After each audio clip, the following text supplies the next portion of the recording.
Hello and welcome to a brand new episode of VMTV Vaults with myself, Kyle Dimond, and my guest for this episode, Mr. George Hardwick. George and his brother Harry were two of the big talking points of the Cage Warriors trilogy. Both of them put on great performances in their own right. You can go back and watch those on UFC Fight Pass, of course. George came back to Cage Warriors after a previous stint. He then went on to Bellator. So this was his return to the promotion, and he got a big win over Dean Trueman with a beautiful body shot finish, which we talked all about, as well as a clip that seemed to blow up on social media afterwards, right after he stopped Dean Trueman, where he said, "Get this man a pizza," which I had to find out about the origin of. Without further ado, Mr. George Hardwick. So normally, after the performance that you gave against Dean Trueman, I would start there, and that would make perfect sense. But even though I was very impressed, the part that stayed in my head after the fight was "Get this man a pizza." So can you tell me about what that was about? So the lore and the backstory on that is, so it's the Thursday we've weighed in. I've done all the proper rehydration stuff. Me and Harry just get some pasta Deliveroo inside the pizza, and then him and his boys kind of walk past, and they see a pizza, and he's like, "Oh, you want the pizza, boys?"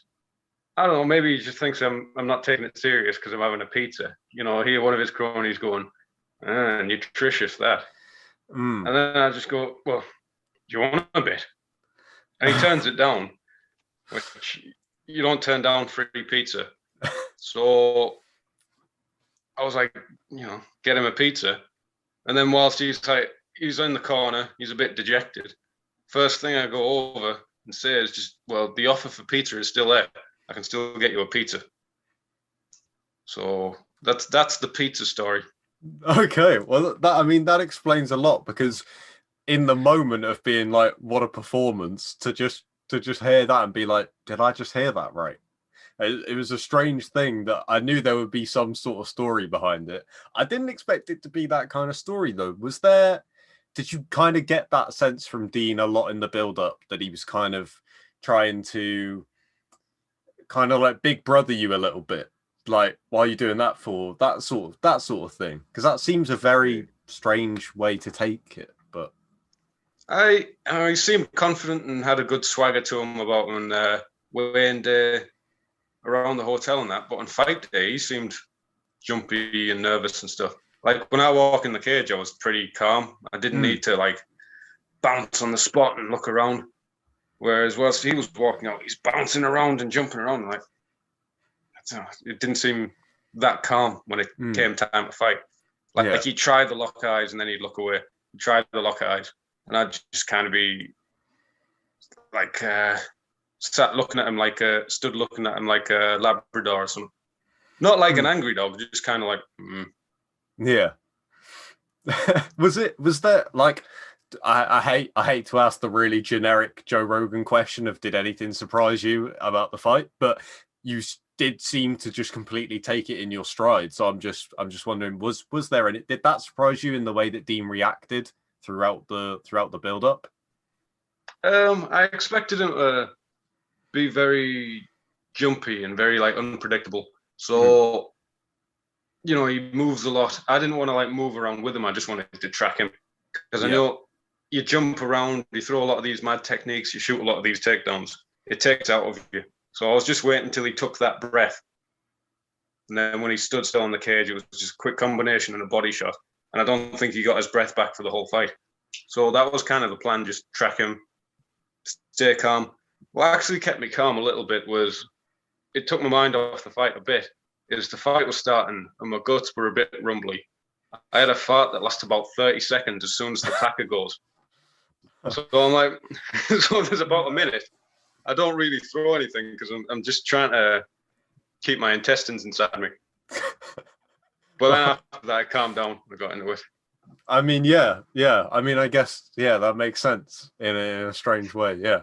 So if you want to stay calm at the start of a fight, just snack way too much and have rumbly guts. Maybe Dean's been there before. Maybe that was what the pizza was about. I don't think it was the pizza. It was pretty plain, but I think I just snacked a bit much in the hotel room. I had Food Network on the hotel TV. It's dangerous, that, yeah. Yeah, it got me creative. I was starting to do like pretzel Nutella sandwiches and all sorts of nonsense.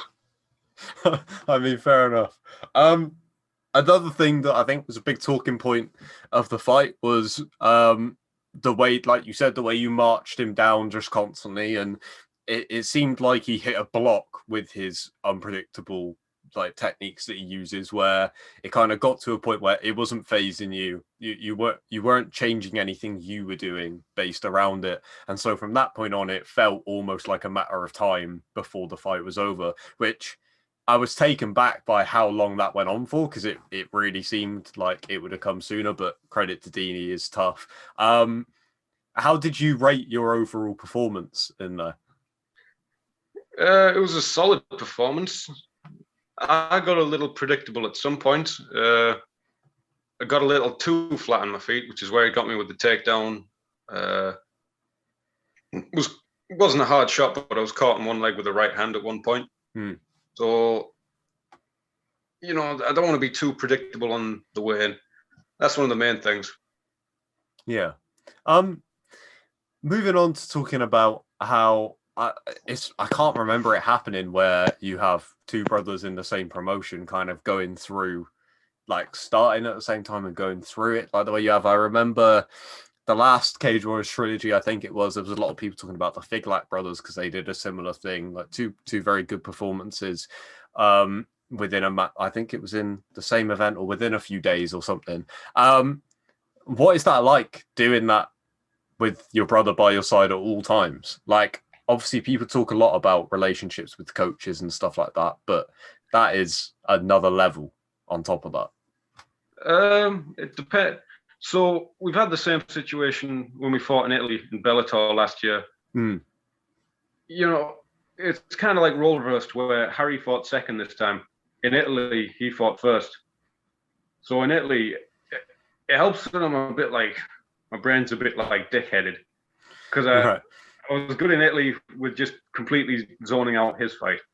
I was like, well, this fight's going on, but I'm going to watch some cooking videos or something. Yeah. Pretty calm in that. It was probably different for Harry this time, because he was in the warm-up room and the fights are shown on tellies and all the warm-up rooms. He said it affected him a little bit. Also affected my celebration as well, because I didn't want to jump around and come back to the changing room. Wow. Yeah. Got the win. It was like, it was a good 5 minutes of, that was a good win. Oh, feels zesty, that. And then got back to the changing room and it's like, right, just bring the energy right down. Harry's not fighting for an hour and a bit. Just got to bring the energy back down, just chill out, and then pick it up when Harry was fighting. Yeah. I hadn't even considered that as a factor. That's what I think is so interesting, is like those sort of dynamics. One of the things that I actually asked Fabian Edwards about it, and he completely dismissed it. But I said to him, I'm sure, being siblings and going through it together, you have an incredible relationship. But the one thing that I asked him about was, every siblings have rivalries. Every siblings. Is there must be some kind of banter here and there between you guys. Like, I'm sure that you are incredible teammates to each other as well. But there's got to be a little bit every now and then. We get some hard spars on the go, especially when we've both got fights coming up. Yeah. So we both fight. So we're both cranking the intensity up. So especially this one, we had fights for the same day. It wasn't for this fight, but sometimes we just try and get the gamesmanship in sparring and like push into that extra level of that kind of dickheadedness you need to have in a fight. I remember once we're sparring and Harry accidentally catches me with a low blow, like an inside low kick. And instead of thinking, oh yeah, just calm it down, whatever, we like touch gloves, and I just think, well, I'm going to get him back with that. So I just inside kick him with the box. But it's just, you kind of need that little, obviously not all the time, because you don't want to be like that training partner no one wants to train with. But just sometimes, like, having that kind of dickheadedness sharpened up before a fight. And especially with Harry, because, other people, there's a bit more etiquette, but me and Harry known each other all our lives. Yeah, like, I guess, like, growing up together, you kind of know how far you can push it realistically without, like you said, you don't want to be a bad training partner, but also, compared to just some other person who isn't related to you and doesn't have that life experience, they're not going to know where the limit is as much. So I guess you can push that a little bit further when it comes to stuff like that.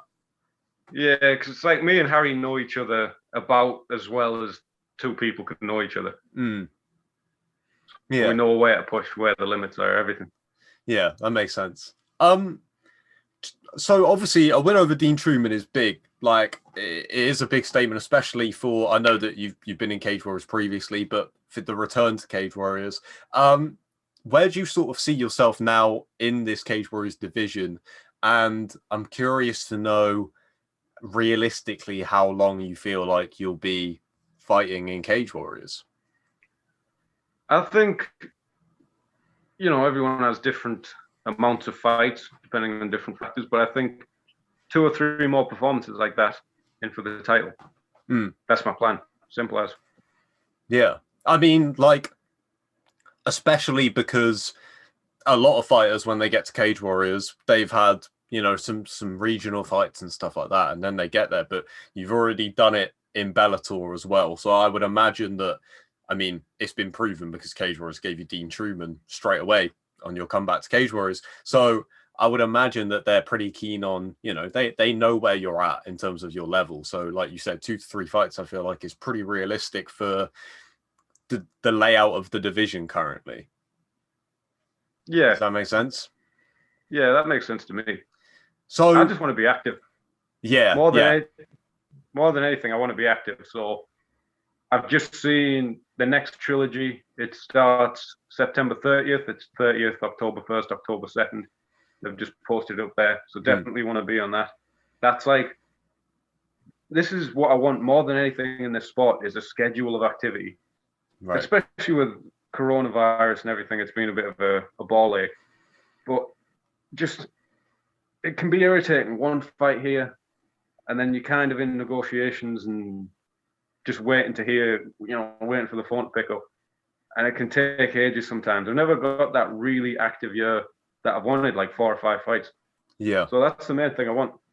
And, Cage Warriors putting these trilogies on seems to be the way to go. I would imagine, because I've spoken to so many fighters lately where this is the exact circumstance, so I would assume it was the same for you by just looking at your record. That was a big part in you leaving Bellator to go to Cage Warriors, right? Was the promise of, first of all, they will actually put on fights in the UK, and also it'll happen on a regular basis, right? Yeah, and it was just a really, really good fight to pick up on this one. For both of us, for me fighting Trueman and Harry fighting Indai. So we're just like, we need to fight. Can't turn this down. Took these fights, and it seems to be the way to go now, to get these active fights. Yeah, absolutely. Well, congratulations again on the performance. Hopefully you do get on that trilogy card, because it'd be great to see you back in there, and hopefully your brother as well. Until then, thanks for your time, mate. All the best, and we'll do this again soon. Thank you for taking the time to watch this episode of VMTV Vaults with myself and Mr. George Hardwick. I really do hope that George and Harry both get themselves on that upcoming trilogy. It will be great to see them again. If you haven't seen George or Harry's performances from the trilogy, check them out on UFC Fight Pass, of course. Both incredible performances in their own right. Like I said, thank you for watching. Hit subscribe so you don't miss an episode of VMTV Vaults or episodes of The Violent Mike that come out every Friday at 8. Until then, goodbye.